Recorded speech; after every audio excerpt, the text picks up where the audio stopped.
সালাতে দোয়া কবুল হয়। সালাতে দোয়া কবুলের 3 জায়গা। একটা হচ্ছে তাকবীরে তাহরিমার পরে আমরা সানা পড়ি না, আমরা তো একটা পড়ি।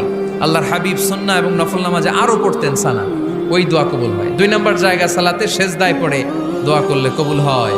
আকরাবু মা ইয়াকুনুল আবদু মির রাব্বিহি ওয়া হুয়া সাজিদ ফাকসিরু ফিহি দুআ। বান্দা যখন সেজদায় লুটিয়ে পড়ে, বান্দা আল্লাহর সবচেয়ে কাছে চলে যায়।